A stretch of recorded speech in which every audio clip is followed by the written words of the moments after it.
Gene Munster from Loop Ventures. Hard to ever know whether it's just a flip comment. Last time he made a comment about Twitter, nobody thought anything of it, and then he became the largest shareholder and joined the board, Gene. So what do you think about Tesla getting into the mining business? I'm not surprised, just as I was not surprised to see Elon get involved with Twitter. And this is something that seems like it's just kind of a frivolous headline from Friday afternoon, but is really important to understand the dynamic between Tesla and traditional auto.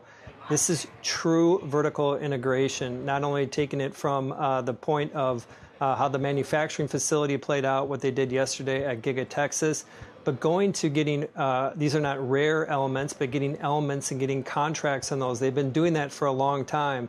Now getting into the mining of that ultimately is an understanding about what it takes to build a car, a computer on wheels in the future. And this is a step beyond what we've seen with their futures contracts and their deals that they have with other elements. But again, we don't see any traditional auto doing this. And I think it's yet score one for Elon and his vision just to take it to the next level.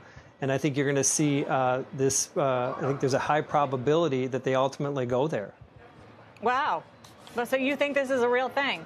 Gene, I have to ask you about the event last night where there was a lot of excitement and some news. At least they're going to start building the truck next year. But at the same time, one of their biggest factories in Shanghai, I believe, remains closed. There are reports that it's been closed for at least 12 days. Wasn't this the factory that produced half of Tesla vehicles last year? How much is this going to hurt?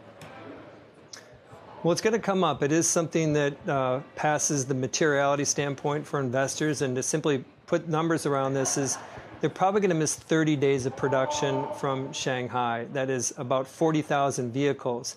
If you put that in the context of the quarter, that's about 8% of the quarter, the 8% of the June quarter, really talking about the June quarter here. If you look at it in a full year context, assuming that the production works itself out, you're looking at a 2% headwind. And so it is something that needs to be factored in. We have seen shutdowns before. I think what's more important than what we're seeing in Shanghai and with the truck drivers and the inability to get things moved around, I think what's much more important is just the simple demand. And if I may, Sarah, just quickly frame in what's going on with Tesla demand, is that we look at Tesla demand across 8 countries, all of their different models. And this is as of this week, the average wait time is 4.5 months. Now, to do the same exercise with traditional car makers is difficult because they don't quote lead time. So you have to go through a dealer network. So we called 5 dealers. It was a small number, but in the U.S. this week, and the average lead time was 2 months. And so what we're seeing is let's put some weight in the few calls that we did, and obviously we have good visibility with Tesla, is that their demand essentially is 2x what traditional auto is. And I think that speaks to that investors are going to be okay with this Shanghai shutdown. As long as demand is there, I think that they're going to be okay. That's really interesting information. You're a fan. Gene, thank you for joining us. Thank you, Sarah. Bringing it to us. Gene